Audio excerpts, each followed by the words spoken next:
स्वागत है आप सभी लोगों का मेरे चैनल साइंस टू टेक्नोलॉजी में। मैं अनुपम विपुल आप सभी लोगों का स्वागत करता हूं आज के शो साइंस थर्सडे में। आज हम लोग बात करेंगे मोटर जनरेटर यूनिट के बारे में, यानी कि दुनिया का सबसे बुरा नेमिंग कन्वेंशन के बारे में।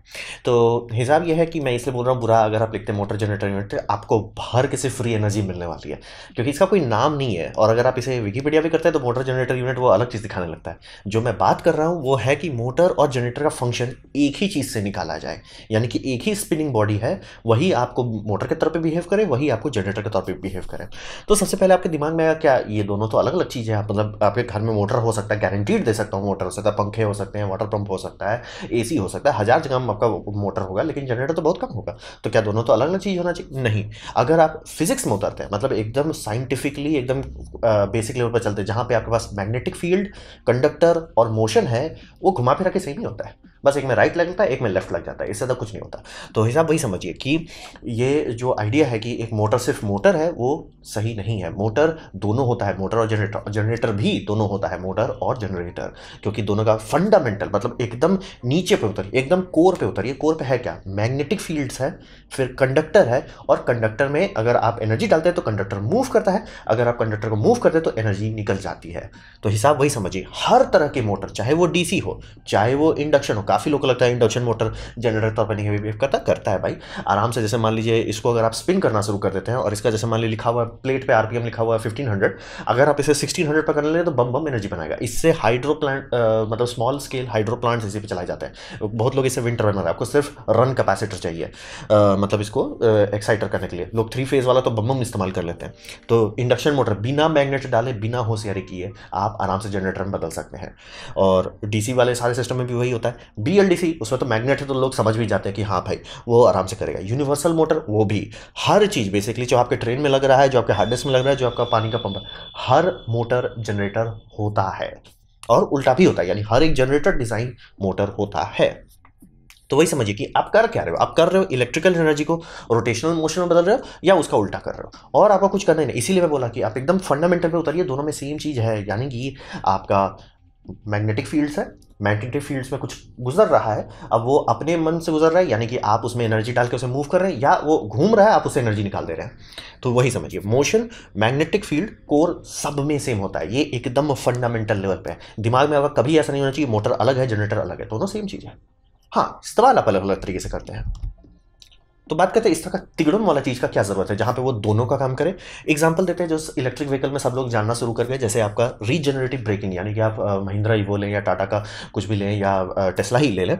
तो वो सब में जब भी आप एक्सीलेटर छोड़ते हैं और ब्रेक थोड़ा सा दबाना शुरू करते हैं, वो कुछ करता नहीं, ब्रेक क्लैंप्स को टच ही नहीं करता, वो आपका मोटर जो है उसको जनरेटर की तरफ बदल देता है और एनर्जी वापस आने लगती है बैटरी में। तो ये बात जरूर समझिए, काफ़ी लोग यहाँ पे भी खो जाते हैं, इनको लगता है फ्री एनर्जी है। नहीं, वो आप जितना एक्सेलरेशन में एनर्जी डाले थे उतना ही एनर्जी आप निकाल सकते हैं। और कभी भी 100% इफिशिएंट तो होता नहीं है, तो आप समझिए अराउंड 30 to 40% आप निकाल सकते हैं। तो मान लीजिए आपको 10 किलोवाट एनर्जी लगी थी, उसको पुश अप करने में, मतलब स्पीड पे ले आने में, वो आप डिसलरेशन में समझिए उसका 10-15% निकाल सकते हैं। ट्रैवल का एनर्जी बात नहीं करो, ये दोनों से एक्सेलरेशन बात करो, स्पीड की नहीं। स्पीड जो है वो आपका कांस्टेंट खत्म हो गया, तभी आप ए टू बी आए। एक्सेलरेशन जो था वो आप निकाल सकते हैं डिसलरेशन के दरमियान। तो रीजनरेटिव ब्रेकिंग हर गाड़ी में होता है, हर इलेक्ट्रिक गाड़ी में होता है, और जनरली सारे इलेक्ट्रिक गाड़ी में इंडक्शन मोटर रहता है। तो उसको कैसे करते हैं जनरली उसमें आगे बता देंगे।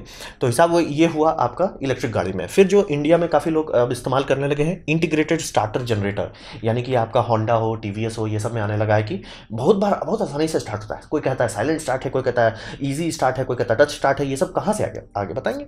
और फिर आपका starter generator small jet engine के लिए, जैसे कि जो बड़े जेट इंजन होते हैं, जो आपका बात करते हैं पैसेंजर जेट में, वो इतना एनर्जी खाता है कि उसे छोटा जेट इंजन से स्टार्ट करना पड़ता है। फिर आप बोलेंगे अच्छा वो छोटा जेट इंजन कौन स्टार्ट करता है? यही इस्तेमाल करता है स्टार्टर जनरेटर। और हेलीकॉप्टर, मैंने नीचे वीडियो दे दिया कि वो मतलब समझिए हेलीकॉप्टर का इंजन छोटा होता है, फाइटर जेट के इंजन हो गए, वो सब में होता है। तो हिसाब वही रहता है कि वो जनरेटर जो है जनरेटर की तरफ बिहेव करेगा जब इंजन चालू हो जाएगा, जब इंजन चालू करना है तो वो मोटर की तरफ बिहेव करता है और इंजन को स्पूल अप कर देता है। फिर आपका जो सबसे कॉमन सिस्टम है, बहुत पुराना सा, मतलब 1950 से करिए, ट्रेन का डायनेमिक ब्रेकिंग आप सुनते होंगे। ट्रेन में हमेशा ये बोलता है डायनेमिक ब्रेक लगाओ, है क्या? वो ट्रेन का जो एनर्जी है, जो उसका काइनेटिक एनर्जी है, उसको उससे वो मतलब जो आपका डीसी जनरेटर्स होते हैं, मतलब मोटर होता है, पहले से लगा रहता है मोटर, आजकल वाले में एसी आता है, पुराने वाले सारे ट्रेन में आपको जनरली डीसी मोटर ही रहेगा।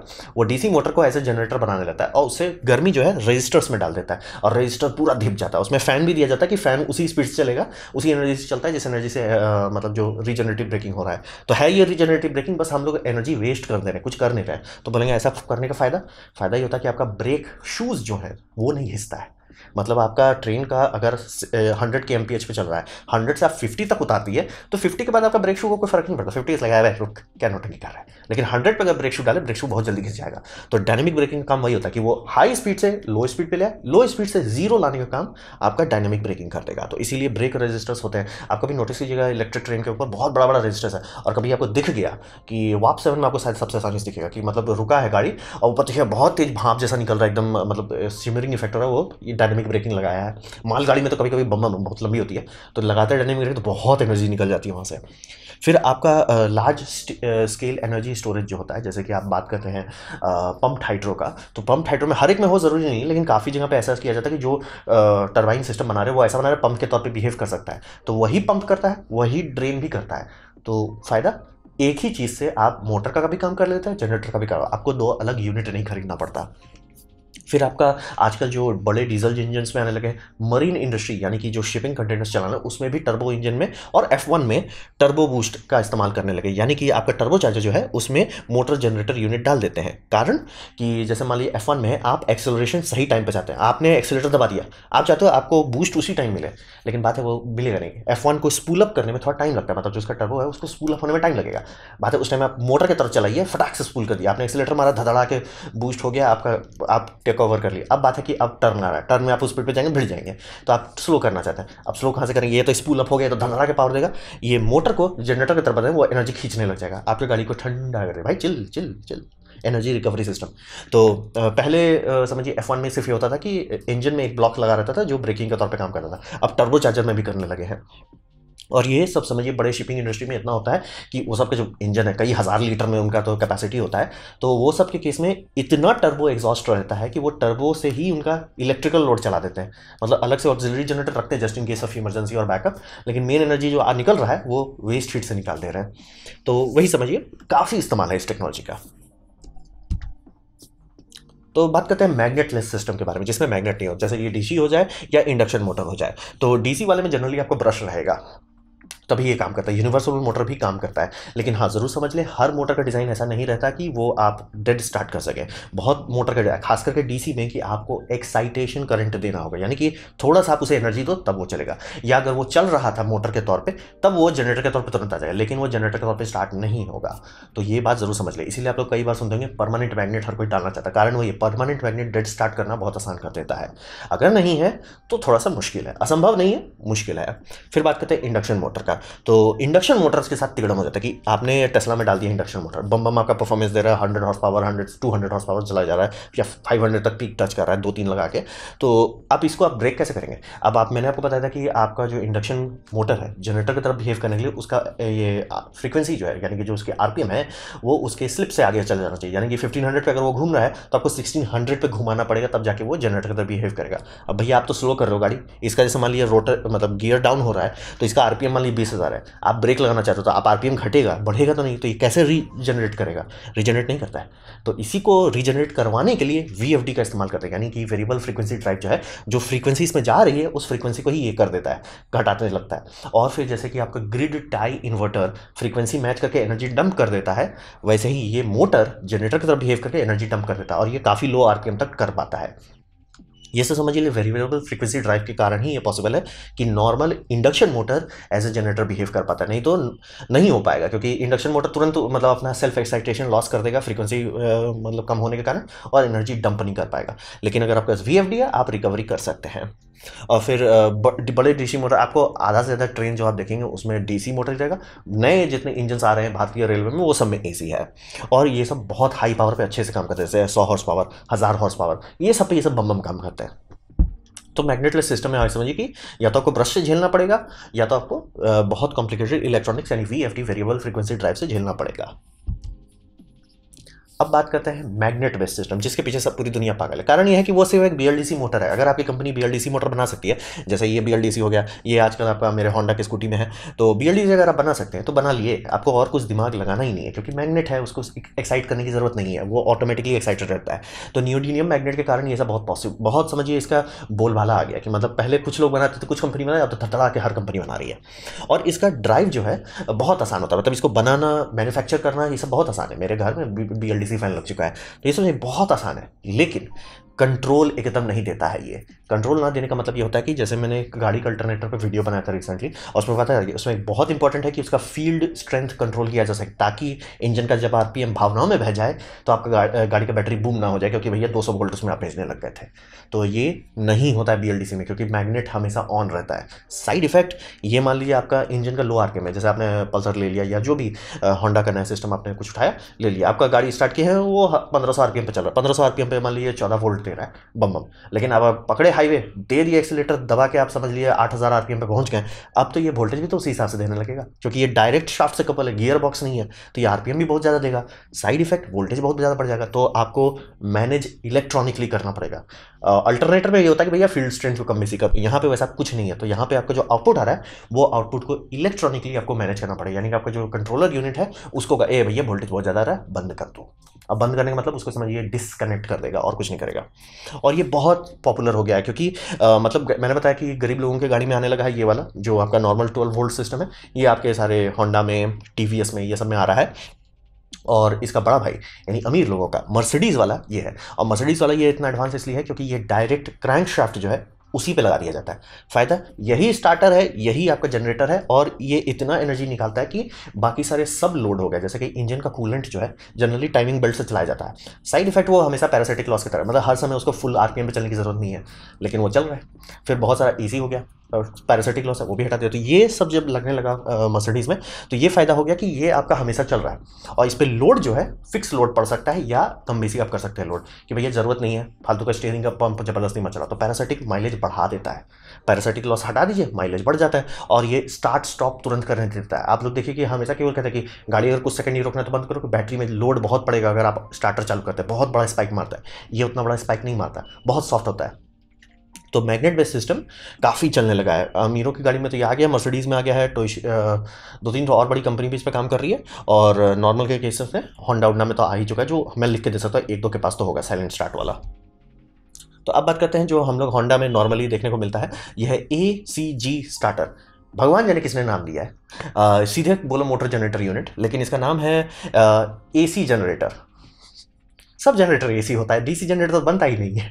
मतलब आप स्प्लिट रिंग करना पड़ेगा, जबरदस्ती का होशियारी कर रहा है, उसको भी आप ऑसिलोस्कोप से देखेंगे, दिखेगा टुक टुक टुक टुक टुक टुक, बस वो माइंड नेगेटिव वोल्टेज नहीं जा रहा है। तो ये मतलब बहुत हंसी लगता है कि मतलब भाई बीएलडीसी मोटर आपको सीधे सीधे एसी ही बना के देगा। तो एसी जनरेटर स्टार्टर जो है, तो हिसाब ये बहुत पॉपुलर है। ये होंडा में भी है, टीवीएस में भी है, ऐसा मत समझ लीजिए सिर्फ होंडा का पेटेंट है, ये बहुत सारी और कंपनी भी करती है। और देखते देखते मैं लिख के दे सकता हूँ, आने वाले कुछ टाइम में यामाहा का भी आ चुका है, और आ जाएगा। मतलब सारे इंटरनल कंबशन इंजन अभी टू व्हीलर से स्टार्ट हुआ, लेकिन आने वाले टाइम में सबका हो जाएगा। तो वही देखिए, वो बीएलडीसी मोटर और रोटर। और बीएलडीसी के साथ सबसे बड़ा फायदा ये होता है कि इसका जो रोटर है, यानी जो चीज़ घूमेगा उसमें इतना वजन रहता है, और आउट रनर रहता है, यानी कि स्टेटर अंदर है, मैग्नेट बाहर है, तो इतना बड़ा होता है कि इसे फ्लाईव्हील का काम दे देता है, कि भैया फ्लाईव्हील के तौर पे इसे लगाया जाता है। तो फायदा, एक्स्ट्रा फ्लाईव्हील, एक्स्ट्रा जनरेटर नहीं, दोनों इंटीग्रेट हो जाता है। तो बीएलडीसी मोटर है, और बीएलडीसी मोटर का होता है, ये स्टार्ट बहुत अच्छे से होता है। आप लोग देखेंगे कि ये जो होंडा वाला में आवाज़ नहीं करता कुट, क्यों कि पहला डायरेक्ट शाफ्ट करने से, दूसरा कोई ब्रश नहीं है, तीसरा आप जैसे देखते होंगे स्टार्टर मोटर, उसमें एक सोलेनॉइड रहता है जो खचांग खचांग करता है, खचांग खचांग, मतलब कनेक्ट कर रहा है डिस्कनेक्ट कर रहा है, वो होता ही नहीं है, वो हमेशा कनेक्टेड है। इसी कारण से ये बहुत अच्छे से, मतलब जो साइलेंट स्टार्ट होंडा बोल रहा है, वो क्यों बोल रहा है साइलेंट, क्योंकि वो सोलेनॉइड नहीं है जो खचंग खचंग कर रहा है, इसीलिए साइलेंट स्टार्ट है। नीचे वीडियो दे दिया। लेकिन हाँ, आउटपुट इसका सीधा सीधा 3 फेज एसी होता है।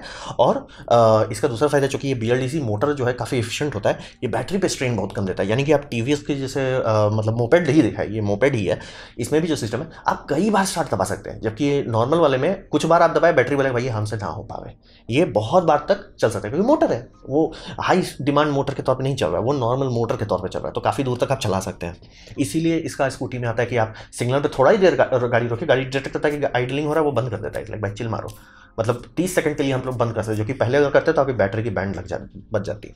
तो यही टेक्नोलॉजी जो है आप आम आदमी की नज़र में यही है active basically silent start system, AC generator system है कुछ नहीं, बीएलडीसी मोटर है। और उस बीएलडीसी को चलाने वाला सर्किट बहुत कॉम्प्लेक्स है, क्योंकि जैसे आप देखेंगे ये नॉर्मल है, बहुत कंपनी बनाती है रोटर, आपको मैग्नेट मैन्युफैक्चर चाहिए वो भी बना के दे देगा। जैसे कंट्रोल यूनिट पे आएंगे दाम आपका भाग जाएगा। मतलब काफ़ी लोगों का कहना है, जितने लोग रिपेयर करते हैं कि 4-5 हज़ार का सिर्फ वो आता है कंट्रोलर यूनिट। क्योंकि कंट्रोलर यूनिट समझिए एक ईसीयू है, यानी इलेक्ट्रॉनिक स्पीड कंट्रोलर, तभी वो बीएलडीसी को चला पाता है स्टार्टर मोड में। प्लस जनरेटर मोड में वो एसी लेता है, एसी को डीसी बना के वोल्टेज कंट्रोल करके भेजता है बैटरी में, ताकि बैटरी ढंग से चार्ज हो। और प्लस जब आरपीएम बढ़ जा रहा है, ज़रूरत से ज़्यादा बढ़ रहा है, तो भी वो वोल्टेज कम रखे या तो डिस्कनेक्ट कर दे। इलेक्ट्रॉनिकली डिस्कनेक्ट करना मुश्किल होता है, मतलब रिले नहीं है, मतलब आपका समझिए जो ट्रांजिस्टर्स हैं, जो आईजीबीटीज हैं, वो एनर्जी रोक देता है, फ्लोटिंग स्टेट में रख देता है, वो थोड़ा मुश्किल पड़ता है। तो ये सब करना महंगा पड़ता है, इसीलिए ये बहुत पहले से नहीं कर रहे थे। और इसीलिए आपको ये गाड़ी में नहीं मिलेगा। जैसे सुजुकी के 2-3 गाड़ी में ये आ चुका है टेक्नोलॉजी, मैंने नीचे वीडियो दिया हुआ है, लेकिन ये हर गाड़ी में क्यों नहीं आता, जबकि ये माइलेज बढ़ाता है। बात वो ये महंगा बहुत पड़ता है, और गाड़ी के केस में आपको 48 वोल्ट चाहिए, 12 वोल्ट से किसी तरह नहीं हो पाएगा।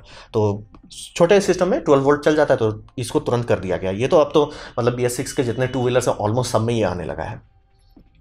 तो यही है फ़ायदा आपका मोटर जनरेटर यूनिट से, कि आपका दोनों काम एक से हो जा रहा है, दो अलग अलग इक्विपमेंट नहीं लग रहा। पहला तो का वजन घट गया, उसी से माइलेज बढ़ जाएगा। प्लस इसमें कम पार्ट्स हैं, ब्रश नहीं है, उससे भी माइलेज बढ़ रहा है, फ्रिक्शन घट रहा है। तो बहुत सारा चीज़ मिलाने के बाद कहा जाता है 10 से 15% माइलेज बढ़ जाता है इस सब के चलते। तो लोग करते हैं कि हाँ भाई ठीक है, ये इक्विपमेंट थोड़ा महंगा है, लेकिन 10-15% भाई माइलेज बढ़ रहा है। और तेल का दाम जिस स्पीड से भाग रहा है, लोग भैया 1-1% माइलेज की वजह अब खर्च करने पे आ गए हैं। तो ये है नॉर्मल मोटर जनरेटर यूनिट जो आप लोग देखे होंगे। तो ये था मेरा प्रेजेंटेशन मोटर जनरेटर यूनिट के बारे में। ये क्या है, कौन सी दुनिया है। उम्मीद करता हूँ आपको अच्छा लगा, कुछ सीखने लगा, कुछ समझ में आया। अगर ऐसा है लाइक करते तो उससे शेयर करते, उससे मेरा काफ़ी भला होगा। नहीं अच्छा लगा, नहीं पसंद आया, कोई बात नहीं, आप डिसलाइक कर सकते हैं। मैं कहूँगा डिसलाइक 2 बार दबाएं, उससे मुझे चलेगा कितना पसंद हुआ है। मैं आपसे कहूँगा कि कमेंट लिखें, मैं हर कमेंट को पढ़ने की कोशिश करता हूँ। आपसे कहूँगा सब्सक्राइब कीजिए, बेल दबाइए अगर आप फ्री हैं तो। आपने मेरा वीडियो देखा, जान के मुझे बहुत खुशी हुई। धन्यवाद।